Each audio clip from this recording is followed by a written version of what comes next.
The Cannabis Show is for information only. You should always consult with a qualified and licensed physician or other medical care provider. Welcome to The Cannabis Show. John Bell joins Kait in her kitchen to discuss tinctures. Basil tells us about one of his favorite buds. Hint, his bud is also a star of the show, and it's not me, it's Hart. Basil tells us more about Hart, and we answer your questions in You Can Ask Us Anything.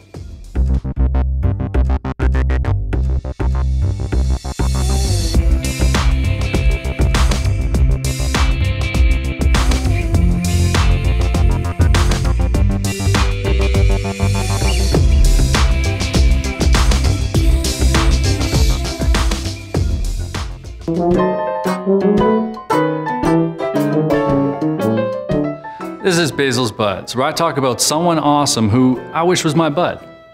This guy is a fully functioning cannabis consumer who definitely puts the stereotype of lazy pothead to bed. He has a beautiful wife and two lovely children who absolutely adore him. He has positioned himself very well in the budding Canadian cannabis industry, working first in the clinic scene before moving out into the wide world of licensed producers. He has already done so much for our industry and is poised to do so much more. Believe it or not, he was actually the first employee of Natural Health Services, and he filled every role besides doctor at one point or another. Hart then moved on to spread the good word across Western Canada as a territory rep for the Hydropothecary. Wait, I don't have to wish for this one. Hart is one of my buds. Actually, he's one of my best buds. Oh, hey Hart, how's it going, man?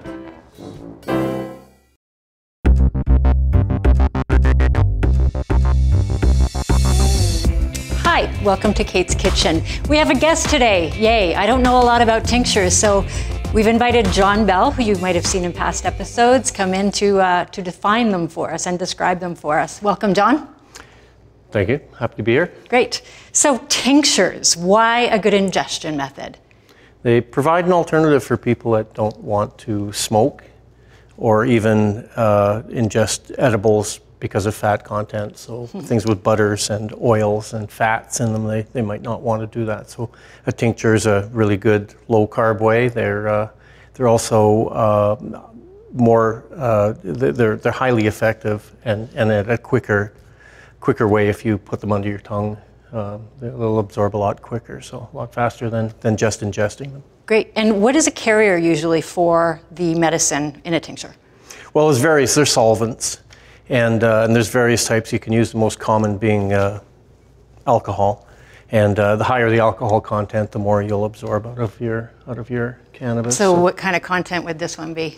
This is 191 proof, so it's about 95% alcohol. Wow, and that's what we're aiming for when we shop for one? Where would we shop for one? This is available at Co-op here in Calgary. That's where I get mine from. So it could be at other liquor stores, but it's fairly inexpensive, about $35 a bottle, and 750 mils is about 3 cups. So you can actually make quite a bit of tincture, and considering the shelf life of this stuff, it's quite a bargain. Is it hard to make? Do you need other equipment? The easiest way, of course, is the magical butter machine, and you can make this in about 4 hours. But if you don't want to do that, you can take a mason jar, you can pour it in there, put your flowers in there with it, and shake it up every day for 2 to 3 weeks, and then it'll be ready. Strain it out, and you have yourself some tincture. Store it in a like a dark bottle, and you're good to go. And I mean, I've heard it lasts for years and years. Wow. And the other solvent that you would use could be? Well, besides, first of all, you can use a different alcohol. It doesn't have to be that. You can use vodka, brandy, rum, but find the higher ones, 151 proof rums, things like that, or higher alcohol content vodkas. You will not do better for extraction than with this. Now, if you want to go away from alcohol, then vegetable glycerin is probably the way to go. Glycerin, does that taste okay? It's got kind of a sweet taste to it, and they use it a lot of times for artificial sweeteners as well. It's also a great skincare product, so if you're looking to make topicals out of your tincture, then that's the way to do it. Okay, so the million-dollar question, how does one know how to dose with tinctures? It's fairly simple. If you've got any mathematical skills, simple ones, you take a look at what your solvent is, and the volume that you have there. So in this case, 3 cups or 750 milliliters. Take a look at your prescription. It'll tell you how much THC or CBD is in your flowers. And then you just calculate simply how much, based on that percentage, how many milligrams of either one of those you're getting per milliliter of solvent. And if you're not good at math, like me, John's developed an amazing calculator. So all you have to do is plug in your numbers that you will see on your labels, which is another great reason why you're with a medical producer.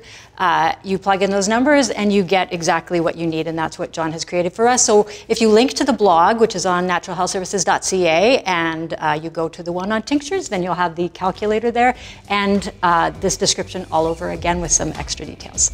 Thanks for watching, and thank you for coming in, John. My pleasure. Excellent. Thank you.